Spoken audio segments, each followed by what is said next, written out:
Broadcasting from Hollywood, California, it's Grant's Rants, Hollywood Talk.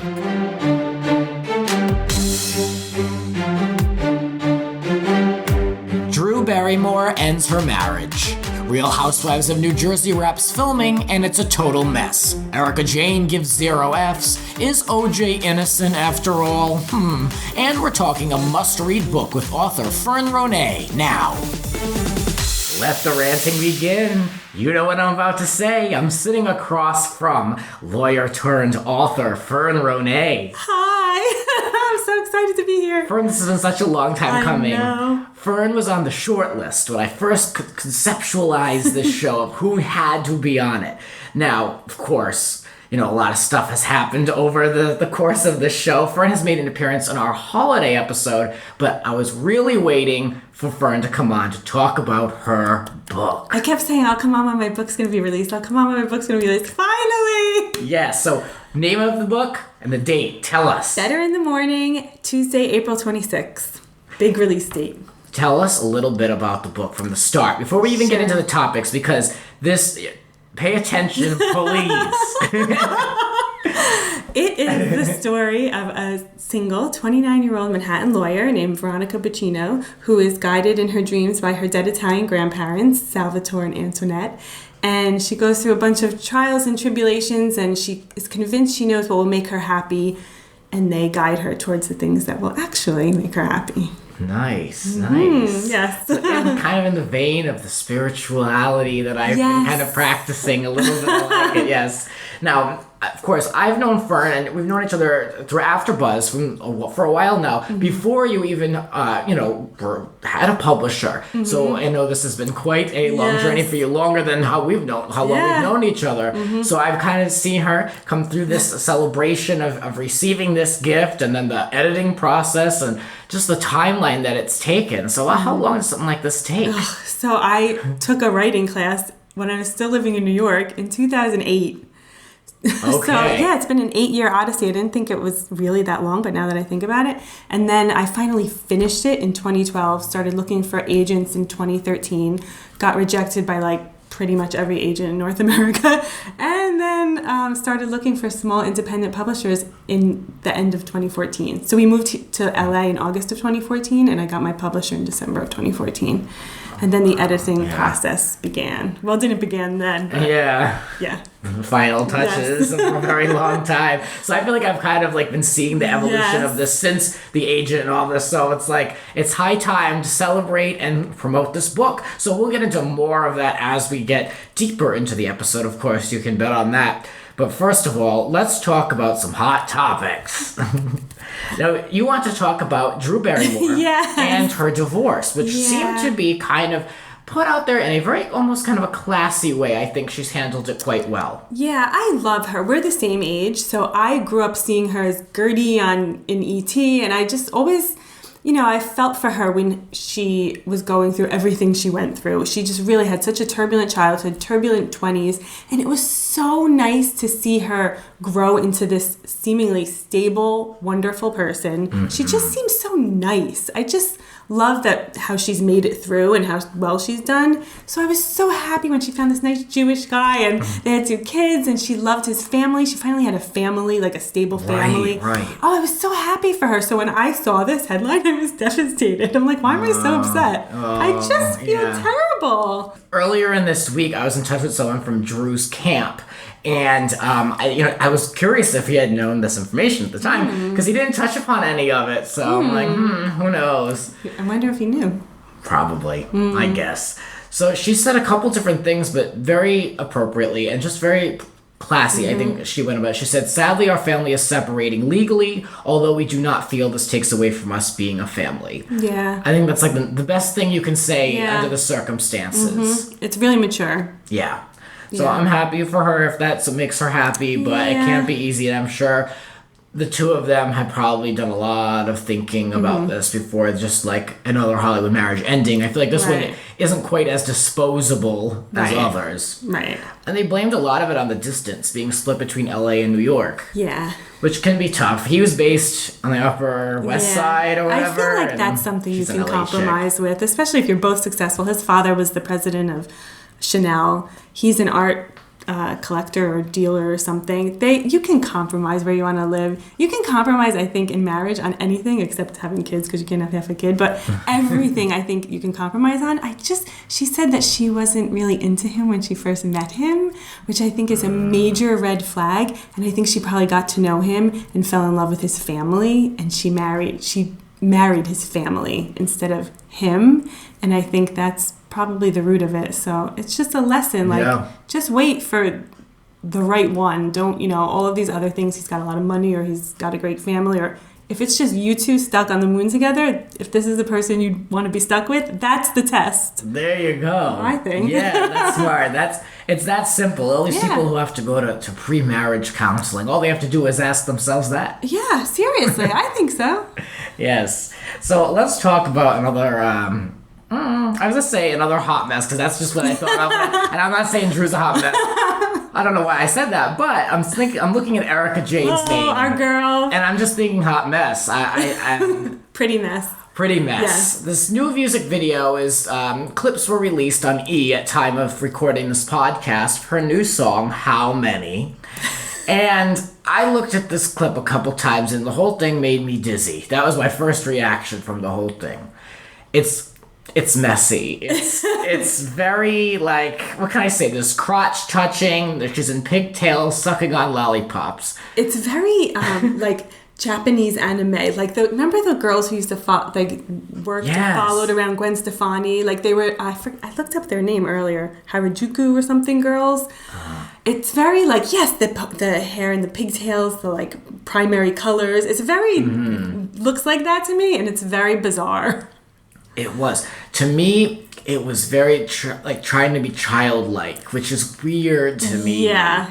When you try to make, and this woman's a grown woman of a certain age, and she looks great. You can't take that away from her, but I don't like when adults try to make themselves resemble children and then touch their crotch. Right, exactly. And she has this high baby voice too to add to it. It's uncomfortable. It is. Yeah. I was disappointed, to be honest with you. Yeah. And I'm a fan of hers, but to me, I think Pretty Mess, I think Painkiller are fun songs.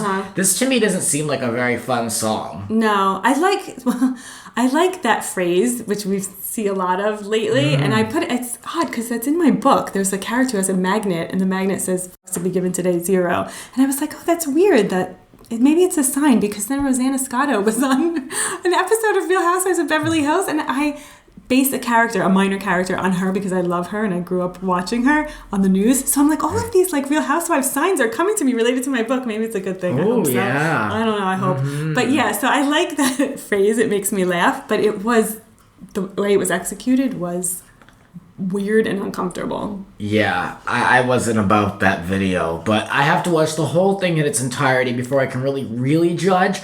But I don't know. I don't like when people have to make themselves look like kids. But I also feel like, at what point do you say, I'm kind of too old for this? Yeah, maybe too old, and also married to this successful lawyer. Yeah. I just feel not that she should do whatever she wants and she should be, do whatever makes her happy. But it's a little. It just feels uncomfortable. It just feels weird. Yeah. Yeah. I'm not embarrassed for her, but I'm kind of because I know she's doing what she loves, and that's her thing, so there's nothing to be embarrassed about, but I just feel people could easily say, this chick is, insert her age, and then just clown her for days. So, why do you want to set yourself up for something like that? It's just very extreme. I mean, I'm sure she can do and say whatever the hell she wants, but I just feel you could be a little bit more, a tad inch towards more age appropriate than just being so overt. I mean, an 18-year-old, that's she's doing Miley stuff. Right. You know what I mean? Right. So, But she doesn't give a... Doesn't give an F. Well, here's where I can use this transition correctly. From one hot mess to the next, a reformed hot mess, I want to wish a happy birthday to Amanda Bynes. Happy 30th birthday. Oh, happy birthday. I saw her at a clothing store once in Venice. Really? Yeah, and she looked great. And I said to the girl, I was like, is that Amanda Bynes, the girl who's working there? And she's like, yeah. And then I go to the store all the time. The next time I went in, I was like, what was she like? And she said, really nice and lucid and fine. Because she was, at one time, Oh, the yeah. furthest thing from fine and lucid. I lived to the days that she slept on the Beverly Center couches. But no, I mean, I'm so happy that she's back to life. Yes. But when you saw her in that store, I always feel like she's still like puffy and the lips are a mess. What did the lips look like in person? She did go kind of extreme at one point. They look normal to the point where I was Okay. like, I had to ask. I was like, is that... Okay, Yeah. so she probably had a lot of fillers removed, maybe as much as she could taken out. Yeah, she did have, I think she had extensions or something. Like her hair was a little weird, but she looked good. She was so cute when she was Yes, young. adorable. So it was a shame to see her go so far to the left, but now she's more to center again. So I'm happy about that. But yes, happy birthday, Amanda. Aww. I can relate to her. I'm with watching like her doing all the crazy characters on Nickelodeon, because that's kind of what inspired me to do a bunch of crazy stuff as a kid. So I'm a fan of hers. What can I say? She's your inspiration. Yeah, I love it. a little bit. I don't want to say completely. I don't drink and drive, but let's talk about the Real Housewives of New Jersey, where Fern and I met. Yes. So the upcoming season is on its way. There are no premiere dates announced because they just wrapped production on Friday. Mm-hmm. So Friday the 1st. Doesn't look like it's gonna... Yeah. It doesn't look like much is really going to happen until maybe the end of the show. However, it looks very manufactured and pushed. Jacqueline Larita has been on Twitter sounding off, which I love. I love that, because you're not going to see someone like Teresa go on there and do anything else than promote her book. Right. You know what I mean? Right. Like, she's not going to do it. Right. But Jacqueline will go on there and, like you said, zero Fs, throw shade, and let people know little tidbits. So she was pretty active on Twitter, like announcing and denouncing certain articles, and just there's a lot going on. It seems like she's completely against Melissa at this point. Which is so strange, because they were at the Manzo wedding. They've always, she was on Carolyn and Melissa's side against Teresa for so long. And now Teresa's at odds. Caroline, with, yeah. Yes. Like now Caroline's still at odds with Teresa, wants, nothing to do with her, as she said on Watch What Happens Live. So I thought, Jacqueline was, had Melissa roped into that whole group. Yeah. And now I'm like, what could they possibly be fighting about? Well, Jacqueline, in this quote, it says, Jacqueline will not show support for Melissa. She believes that Melissa is self-obsessed and is annoyed that she didn't reach out and support her husband, Chris, when he launched his popcorn line. I read that. I'm like, he's got a popcorn line now? It says that she will refuse to attend, which is, they're referring to her fashion show for Envy, which they was supposed to be the finale. They've had 3 failed finales so far. What can I say? They were supposed to have a finale on the 30th for the fashion show. Then one of the housewives, Dolores, was supposed to have a housewarming party. That failed. Then Teresa was supposed to have an announcement party that she was a New York Times bestseller. That failed as a finale. And then Dolores had a gym opening event that Jacqueline was too ill to attend. So they can't get everyone under the same roof. What qualifies as, how do they know when they shoot it that this is the finale? Like, there's some drama, but everybody's there? I think so. Yeah. I think it's like they just want to get everyone in the same space. Yeah. So that way they can do I always flash back to the end of Summer Party on Orange County where they have the text cup next to them. Like, Alexis is still worshiping Jesus. Quote, and her, ... and her husband. That type of stuff. So, that's what they need. Yes. I guess they need everyone in the same room, but Jacqueline is not having it. She says, she sent out a tweet, and we know that Teresa isn't the smartest housewife on the map, but she says, someone please tell @Teresa Giudice that it is never okay to use the R word, #Real Housewives of New Jersey. Oh my God. So I can only hope that Teresa is not referring to Jacqueline's son. Oh my God, that's exactly what I thought. I hope not. She better not be. I mean, how ignorant. I mean, at this point, Teresa, you've had to have some type of coaching. You've had to have, be in the world of media and Bravo and just a new echelon of people, I would hope, to be able to pick up on cues like that. Right. At least correctly speaking, ingredients is... The woman with the cookbook. The best. The woman with the cookbook. I thought they were done season 1 when he insulted the dance teacher. I was like, these people are going to see these people as just like the animals that they are. Yes. And then people love them. And they're, how many seasons later? The Teresa army is real. Then Jacqueline goes on, very busy on Twitter. She goes on to say, funny how people that have so much to say about me have no courage to face me one-on-one. Cowards need an army. Hashtag stay tuned. Hashtag Real Housewives of New Jersey.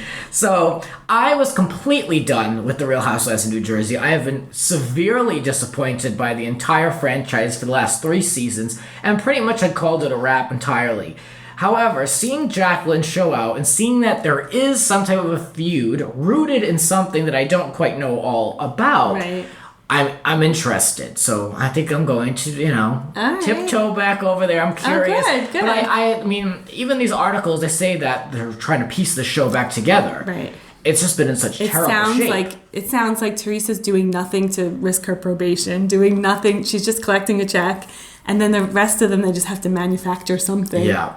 Now, Siggy Flicker is supposed to join the show. I am not a fan of this girl. I don't care for her. She is a media personality, and she wrote a book, and she has on Wendy Williams quite a bit. And she's like the most annoying one on there, and I don't mean that in a mean way. I just mean like she like shouts everyone else's conversations, and like she like shouts about things. But it seems like she's going to be an ally of Jacqueline's. And she's a full-time housewife? Allegedly. Yeah. Oh, because I know about Dolores, but interesting. Yeah, she could just be a friend, because there's always conflicting reports with who's really in this show putting their hands on their hip and who isn't. So, who knows? But Jacqueline's got me interested. I like the people show out, and I feel like she's someone that would be pretty honest. Yes. More than she always like lets Teresa. it out. Yeah. She always, But the popcorn line, I'm like, now what gimmicks are they doing? It's crazy. How do you make money doing all this? I don't know. The BLK water was such a bad idea. Who would want to drink black water? It has no and it sounded like it wasn't had vitamins in it or, I don't know, seaweed or something that people think is good. It was such a bad idea. Yeah, no, I've seen it actually in West Hollywood, for sale. So people are buying it? It's like they put 3 bottles on a shelf. You know what I mean? It's 8 of everything else, then 3 of that. Yeah. So I mean, it must be moving if it's out there, but I don't know. I really don't. Even though I think it's a bad idea, I'm glad it's doing well, because I do like her kid. When you see the kids and you see the family, I'm like, oh, I want them to be all right. Yeah, and she's supposed to have a bunch of money problems, so maybe they can get all the help they can get. Also, Jacqueline, continuing to throw shade, was posting some little images or commentary on Easter about Kathy Wakili's cooking. Now, I'm not a Kathy fan, but I like shade. So, what can I say? And I believe this is super shady. She said, quote, "Nobody cooks or bakes more or better than at Kathy Wakili. Nobody." That means you, Teresa. There's really no gray space in there, really. I mean, you're pretty much drawing a line. Wow, so I guess it's Melissa and Teresa finally together on one side, which is nice to see, versus Larita Manzo, even though I'm not on it, but Yeah. Unless if Teresa just acts like a dead fish, and while everyone's upset with her, she just kind of sits there and looks at them. Yeah. That could be possibly, but there's got to be some type of catalyst there. Yeah. Of course, we know Jacqueline and Teresa have been at odds for a while, so I'm hoping that there's maybe a little bit more to the story at this point, because that's very old news. That conversation on the deck that happens in that hot summer night, it seems like 9 years ago. Oh, well, let's talk about an evergreen story. OJ Simpson. What can you do with this man? Oh my God. Now Martin Sheen is coming out with a 6-part documentary after an 18-year investigation proving evidence, looking for proof, something along those lines, to be able to show the innocence of OJ.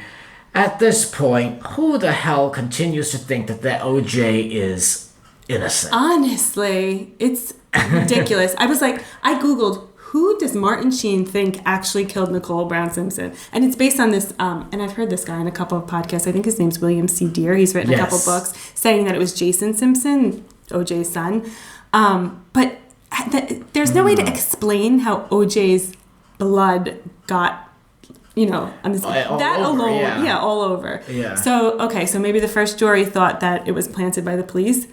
Okay, so how do you explain that, that it was Jason? I just don't get it. I just think it's silly. I read Jeffrey Toobin's book. I've listened to him on podcasts. He's like, please, internet, stop saying that it was not OJ and stop saying it was Jason, because it's just so obvious. It's too obvious. Yes. It's too obvious. And that's what's so frustrating with watching the People versus OJ on FX, because it's just like you're rooting for, Marsha Clark so much. And I'm so glad that she finally got her, people finally saw her in a different light and understood her and felt for her. It's so nice to see all of them, what they've from each of their perspectives, and to really understand what they went through. Yeah, she's on this little redemption tour. She's been on a lot of shows. She was on The View. They didn't give her too much of an opportunity to speak of anything, only for Joy to make a very tasteless joke about Judge Ito.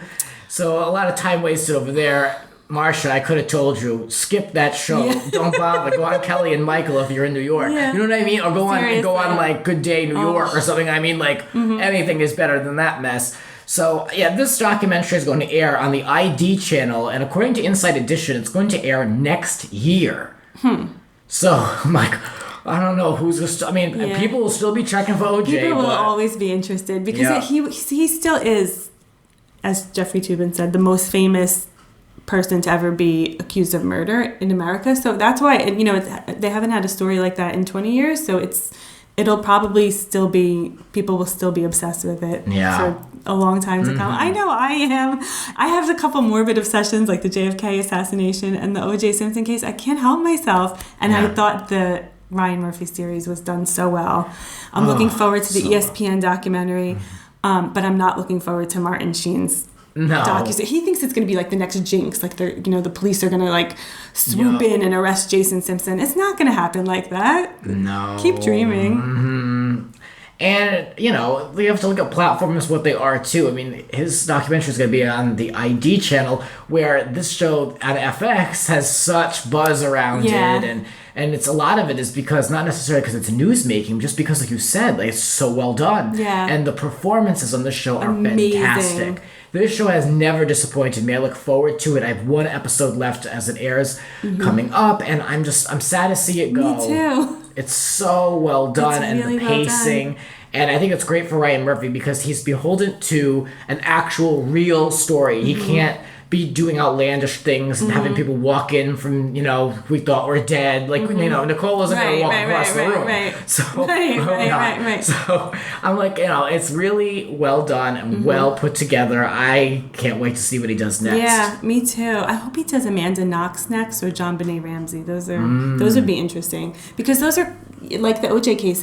You know what happened. You read what you read in the news, but you want someone to interpret what happened behind the scenes, even if we'll never know for sure. Right. You just want to know what was happening in the Bronco, essentially. Yeah, and all these things behind closed doors, all the politics, Yes. So interesting. I'd be interested in seeing them cover the Michael Jackson trials. Oh, yes. That was another one. Yeah. And Anna Nicole Smith, because I lived for that case. I don't think there's quite enough for 10 episodes with that, but there were a lot of twists and turns. There were. Oh, my God. So that one, that was my OJ, because that was kind of age where I could understand all this. Yes. And Nicole was just so outrageous in her own way. It was ridiculous. And the Howard Stern getting involved. There are so many elements to that, with first her son dying, which was so sad, and then her, and then the paternity issue. That one is ripe for the next.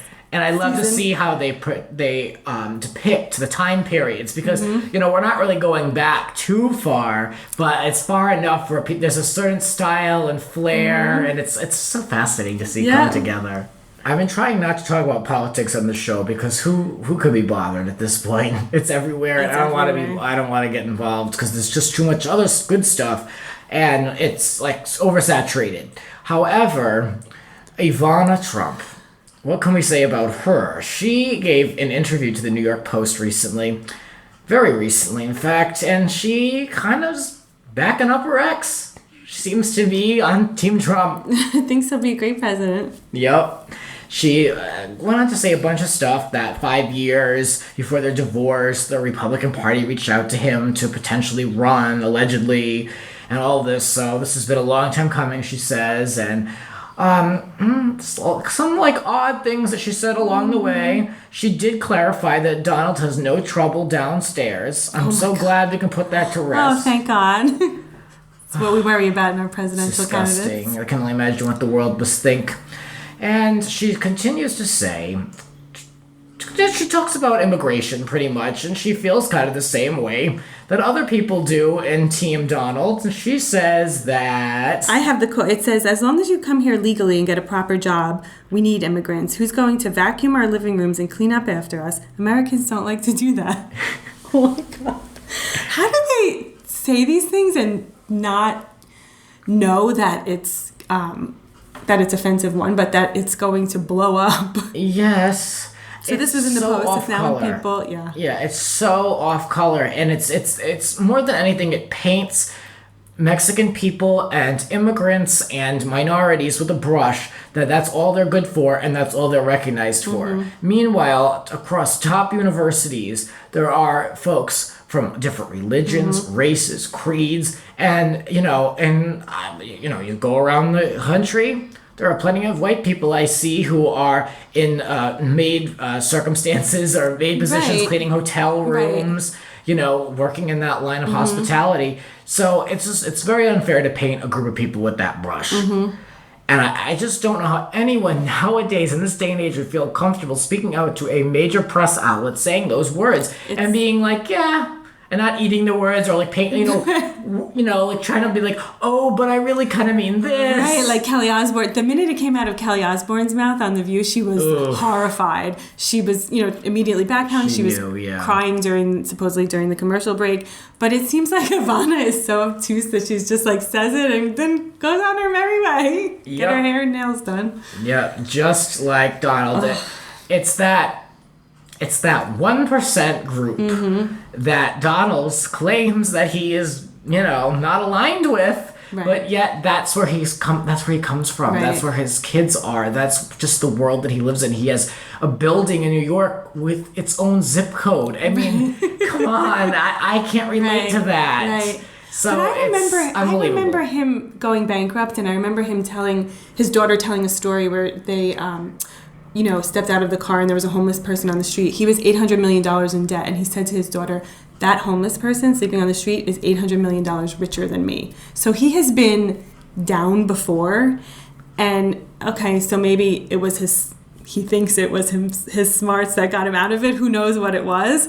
But he's been down before, and they should recognize that, you might have a wonderful, she might get wonderful monthly payments from him, but they could stop it. Life is crazy, and there are so many twists and turns, and who knows what could happen. She could end up having to clean her own, clean her living room, vacuum her living room herself one day. So you shouldn't say stuff like this. Yeah, it's just not right. It's so out of touch. It's so out of touch. She's just in her gilded fancy apartment, mile high above New York City, and has no clue. I usually like fancy people. I love Tori Spelling's mother. I just feel like she lives the high life. Joan Rivers, Right. But those people aren't celebrating ignorance, and they're not being too flashy and in your face with it.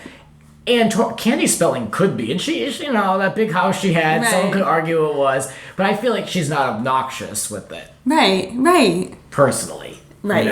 In fact, whenever you look at anything that Candy Spelling has out there, it's usually she's complaining about her daughter. That's kind of about it. Right. I don't really see her making comments like this. It's just very unnecessary. About a whole culture. Yeah.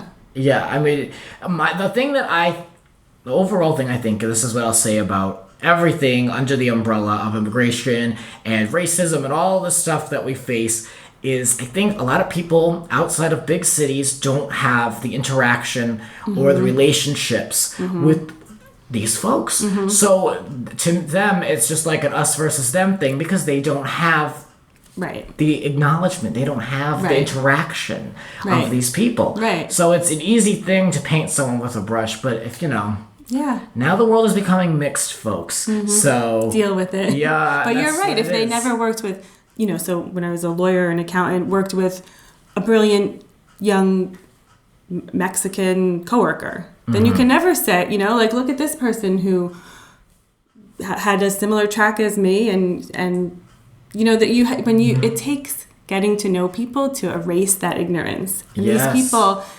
don't see that. They don't. Yeah. And that goes back to what I was saying about them being in that 1% bubble, where it's like they're like looking over like a building down at everybody else. So it's like, well, how are you going to be a worldly person and be accepting of anything when you only know a small fraction of the world? Right. That's my thoughts. I'm sorry I keep talking about my book, but there's a line in my book that I wrote when I wrote a blog post about being in an interfaith marriage, and it's that there are no labels, only souls. So in the true state of things, you're not Mexican, you're not Jewish, you're not Italian, you're not anything. That's not who you really are. You are only your soul. And so there are good, hardworking, wonderful, pure souls in under every label. And that that's just a fact. That's the true state of things. It's true. Good people, bad people come in all shapes and colors, and you never know who's coming at you. So it's like, I hate anyone that paints anyone with a brush, because it's just so close-minded, and we just can't be like that anymore. It's so wrong. It's just wrong. Yep. Yeah. You're listening to Grant's Rants. Please rate, subscribe, and share on iTunes and social media. Spread the word. There are a lot more rants to come. Follow us on Twitter at Grants__rants. And now for the one-on-one. The book is called Better in the Morning, and it's coming out April 26th. So definitely check that out. We're sitting with author Fern Ronay. Hi. Let's talk about this book and the inspiration behind it. Yeah, okay. People keep asking me if it's based on me. It is somewhat based on me, but the things that happened to her did not happen to me, thank God.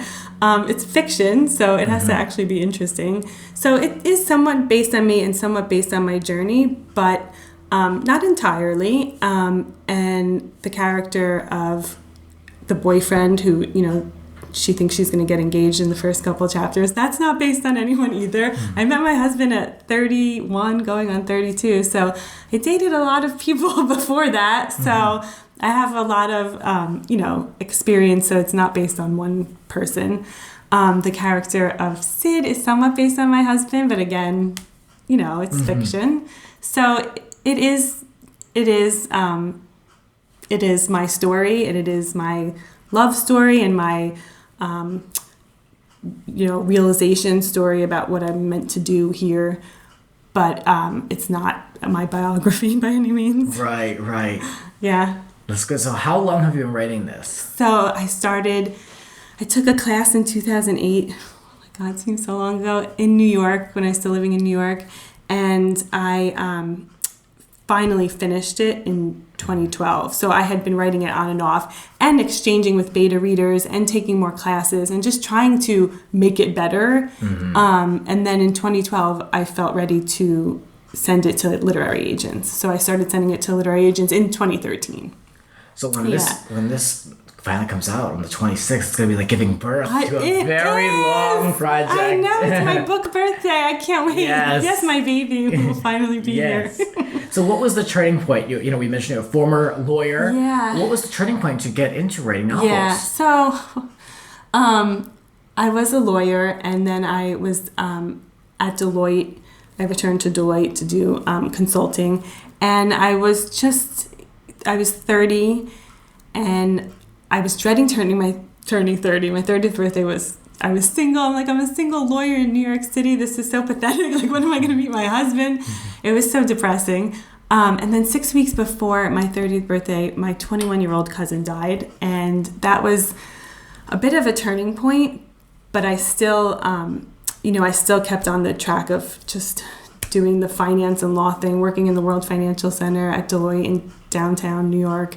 And then just over, the course of time, and one time in particular, just working a million hours in a windowless conference room. And I thought, I can't do this for another 30 years. Like, I'm so, not to quote Lisa Rinna, but I totally related when she said, I'm so much more fabulous than this. I had felt that for a long time. And I had always felt that I wasn't a creative person. And then I got to the point where I was like, maybe I am. I'm not interested in what we're doing here. This isn't interesting to me. I don't want to read financial statements. And I would look around the room and think, do these people really care? Like, they really think this is interesting? Yes, I don't care at all. And I think that's a sign that you probably are not in the right job. Yeah. What I cared about was I wanted to go around the room and be like, when did you meet your spouse? How many kids do you have? Who of your kids are you the most worried about? Like, those things, like life stories. That's what I care about. Yeah. So I started working with a career coach. And I realized that just because I can do all the hard things, and I had such a high tolerance for boring material in my 20s, and in college I was an accounting major, and I took and passed the bar and all of everything. Just because I could do it, and I really could do it, I would be like, give me the most dry, most boring. I could do it. Like, I could pass the bar the first time. I could do anything. Oh, God bless you. I couldn't wrap my mind around all that because it is so dry. Like, I can't read. Like, when they give you anything, if you go to, like, rent a car, there's stuff you have to read, to sign. I couldn't be bothered. I skim it because I feel, like, obligated. But, I mean, am I internalizing any of that? Is that registering? No. I can't sit through it. It's painful. But I used to have a very high tolerance for boring material, and then certain life events happened. Like, I think my cousin passing was a huge event, even if obviously, but a huge turning point internally for me, even if I didn't process it that way immediately. Just made you realize life is short, and that happiness to me isn't things, and happiness to me is how I spend my time. There is a certain amount of time I'll be on earth. I don't want to spend it reading financial statements. I want to spend it engaged in something that's really interesting and really fulfilling to me. Yeah. So I started working with a career coach, and she made me realize that just because you can do all of these hard things doesn't mean you have to. And you're a lawyer, and you can go back to it someday, but you have to follow what you're, the pull, what you're feeling pulled toward. And it's not going to happen overnight, and you take baby steps, and you take a class and see where it leads. Yeah. So that was the turning point. I was like, just because I can do it doesn't mean I have to. It's such a great realization. And just because the people in this room think bankruptcy law is so fascinating, although I think some of them are faking it, it's okay that I don't feel that way. Oh, yeah. Yeah, it was such a relief. That's what I was going to ask. When you put all that behind you and you had completely understood where you're going to move on to next, at least that you were going to leave that behind, like, what did that feel like? It was it was scary at first because I was like, how am I going to take a class? I work 90 hours a week. Like, how is this possible? And then I just kind of slept on it, and which means more than just that if you read my book. But I slept on it, and I just let it marinate. And then I was in the Hamptons one weekend, and I had been debating whether or not to take a news reporting class because I was like, how am I going to fit this into my schedule? I'd been debating whether or not to take it, and in walked Rosanna Scotto. So we were at a restaurant, and Michael Moore was having a party for one of his movies in the back, and she walked in, and she was like, hi, girls. Like, she knew me and my friends, and she kept walking, and someone said, that was Rosanna Scotto. I'm like, that was Rosanna Scotto, and I grew up watching her on the news since I was a kid, and I remember being like, is her name Rosanna Scott? And my parents were like, no, it's Scotto. She's Italian. Like, this Italian girl is on TV. And I just always loved her. And then when she walked in, I was like, this is a sign. Like, I am taking that class. I don't care, like, if it's silly. I don't care if I'm not going to be able to make it to half the classes, although that didn't happen, thank God. I'm doing this. I want to just see what it feels like. And I did, and it was so much fun. And that whole summer, everyone I met, like, it was the summer, so we were out in the Hamptons, we were at the shore, at bars, on happy hour every Thursday night, and I would be like, I'm going to be the next Rosanna Scotto. And that's what I told Howie when I met him. He was like, really? Okay. Interesting. That's funny. Yeah. Howie, your husband. Yes, my husband. Yes. Oh, another thing about you and that I just find fascinating that is kind of in line with this, with signs and things kind of working their way out, is that your application got lost in the mail to Florida Law School. Yes, application got lost in the mail. Isn't that crazy? Now that would piss anybody off. I mean, the work that goes into stuff like that. to not be able to be considered for something like that. A school that you cut, I'm sure you mentally prepared and picture yourself in this environment. Exactly. I was like, I want to stay in New York. Fordham is like where I want to go.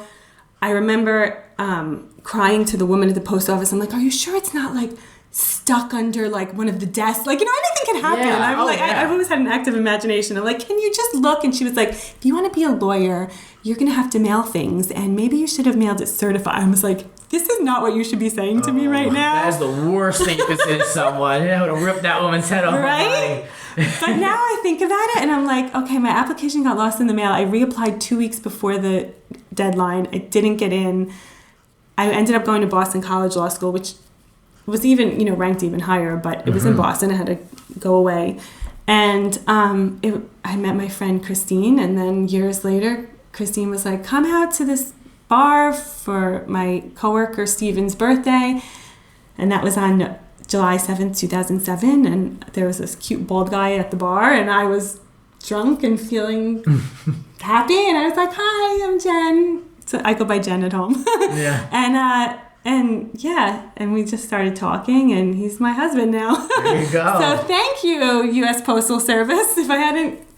There you go. People don't always connect the dots, but if you do, tweet me because I love these stories. Yeah. I'm kind of waiting for that little scenario myself. I've had a lot of rejection with certain things. I'm thinking it's part of a bigger picture, but I'm kind of waiting. I'm kind of waiting for that to kind of come together. It is. It really is. So many things that I thought were the worst thing that could happen turned out being the best thing that could happen, including getting rejected from 70 literary agents because it just wasn't the right time. And when I finally moved on to small independent publishers and I found my publisher, it couldn't be a more perfect fit. It's Red Adept Publishing. They operate like a traditional publisher. Because they're small, they give you so much more attention than one of the big 6 publishers ever would. And because they operate like a traditional publisher, you split the royalties. They invest in you, in the editor, in the cover design, and everything. So they've invested in me and have made my dreams come true, and I'm like so grateful that I found them because it couldn't be a more perfect fit. They're so supportive. All of the authors are so supportive of each other. It's amazing. Before it all worked out in that direction, though, how did you overcome all of the rejection and not knowingness of it all? It's terrible, but I just looked for the signs. Yeah. I just looked for the signs. Even, it's funny, even when I wasn't looking for the signs, they would appear. So you can't look for them. So like glimmers of hope or yes. Yeah, the faith. So my grandfather sends me pennies. My other grandmother is a fly. My other grandmother is a leaf. I could tell you the background of those, but well, yeah, I'm kind of curious. Yeah. There must be a story. There is, but really quickly to answer your question, when I wanted to give up, something would appear and I would be like, maybe this is a sign to keep going. And I had exchange with beta readers because that's part of the process. So you exchange with other writers to read each other's manuscripts. And one writer wrote, I'm enjoying your story immensely. I think you have something rather special on your hands. And it so made me not want to give up. I was like, this is a story I'm meant to tell. And I wrote it on a Post-it note and I put it in the wall in my bathroom. And I was like, I'm just not going to give up. Even though it was hard at times. Yeah. I was like, I'm not going to give up. And I remember being home. I remember getting rejected by one agent in particular I thought was a perfect fit. And I remember her rejection was so biting. A lot of the rejections, I don't begrudge them. It wasn't the right fit for them, and that's fine. But some of them would write things like, if she's a lawyer, why doesn't she want to be a lawyer anymore? Like, I'm like, you read books all day as an agent. You have the greatest job. Like, it's okay. I took it as, okay, I have to make it more understandable. So I took the constructive criticism, but I also took it as, this woman just doesn't get it. Yeah. She's just not the right person for my story. And I so thought she was, and it was so disappointing. And I was home at my parents' house, and my mother was dyeing my hair.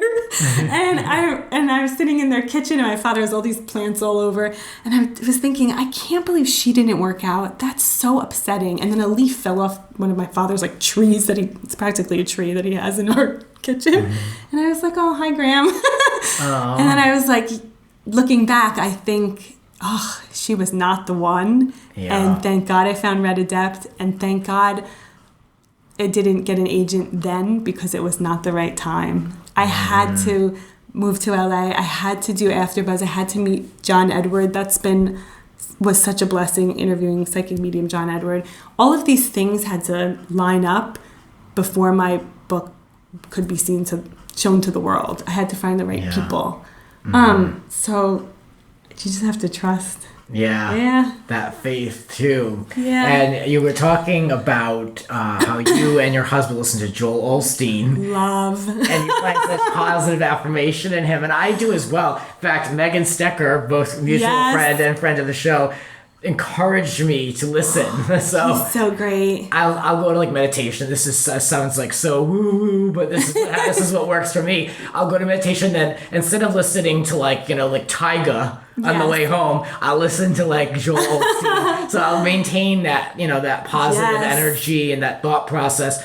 And I mean, he's got his little promos in there for things. I know. And I can only imagine what his wife must look like. I just picture a very she's so blonde and Texas but his words are great. Oh, they're great. Like, I'm Catholic, Howie's Jewish, but we believe in, the Church of Just Be Nice. All religions basically say the same thing. And we believe in the law of attraction that will put, you have to watch what you put out there and believe that it's a friendly universe and you're on the right path and you're,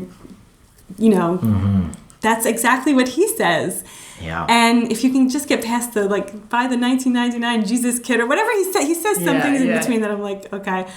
But his stories are so good and they are so the law of attraction.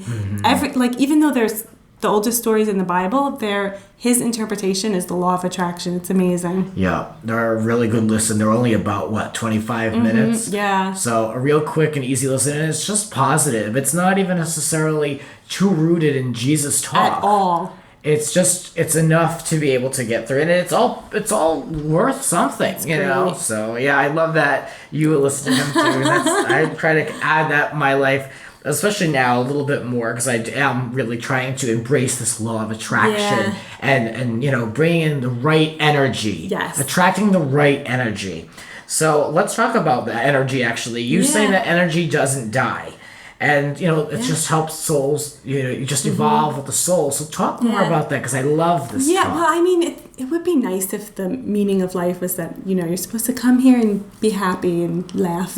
But you're supposed to come here and learn all the lessons you're supposed to learn to make your soul evolve. So you were somewhere before you were here, and you'll be somewhere after you leave. And this journey is kind of a forgetfulness, kind of a amnesia, where your soul is going through all of these tests. And once it has learned everything it's supposed to learn, it's ready to pass to the other side.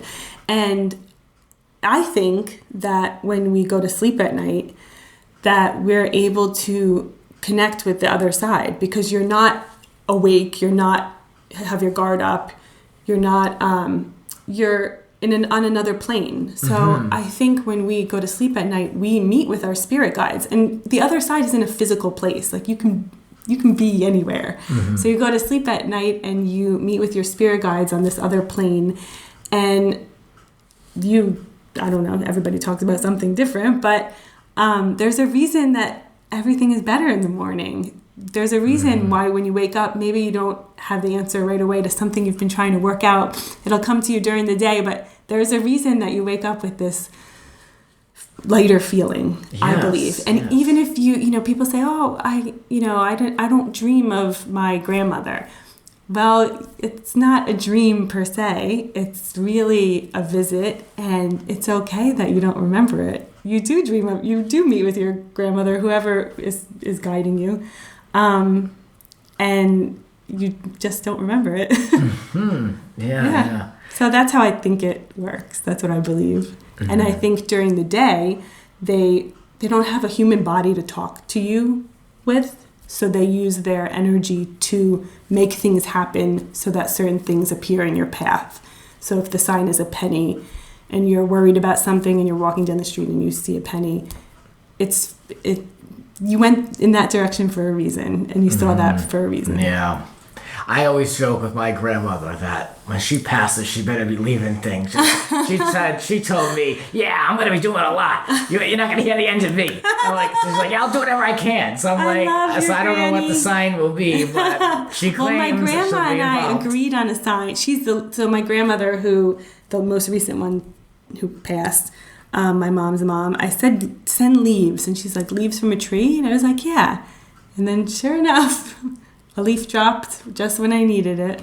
Wow, yeah. And she sent other leaves, yeah. Oh, along the way, yeah. No, tell me about your grandfather, the fly. Yeah, so that's so that's what started it all. And, my mother's very spiritual. My parents are not religious at all. But my mother's very spiritual, and she always loved John Edwards. She always read all of these, read all spiritual books. And she told me when I was 19 or 20, around that time in college, that she believed that our cat was her grandmother.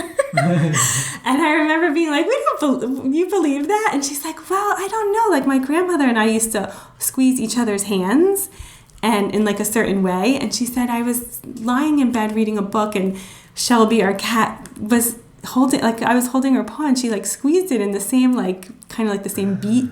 And I squeezed it back, and she squeezed it back. And I used to do that with my grandmother. And so then she opened the book that she was reading, and it said Rose, and that was her grandmother's name. And she's like, I don't know. I was just thinking it could be a sign from her. And it got me thinking, and I was like, wow. So I, unlike my parents, always found comfort in going to church. My brother's the same way. I think if you, it's a very personal thing, but my parents are not religious, but their kids are, and it's so strange. I'm not super religious, but I go to church on Sundays. It makes me feel better. Mm-hmm. I agree. And I was in church, and I was praying specifically for my dad's sister, and my dad's mom passed when I was 15. And I was praying for her, meditating on her, and there was a fly in my face and would not go away. Really annoying. And I was like, oh, maybe it's grandma. Mm.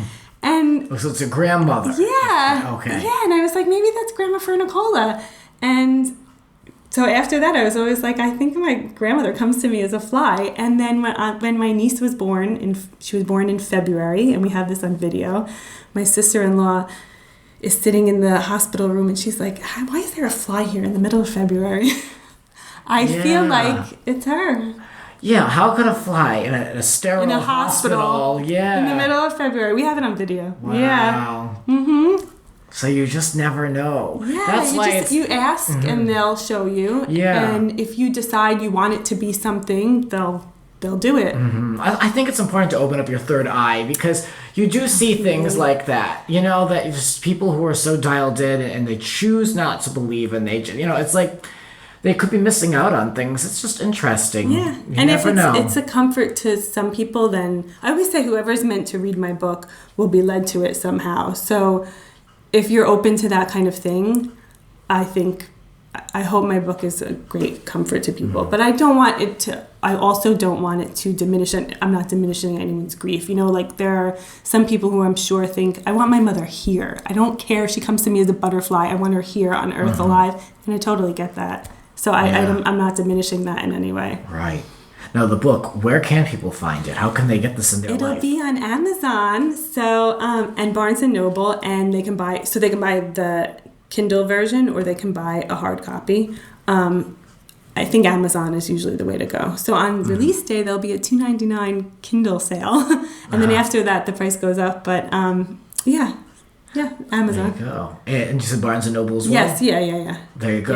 Yeah. That's great. And you can buy a hard copy or an electronic version. The date one more time, Fern, for Better in the Morning? April 26th. And if people want to get a email on release day with a link to Amazon and the special $2.99 release day price, they can sign up for my newsletter, which is on all social media.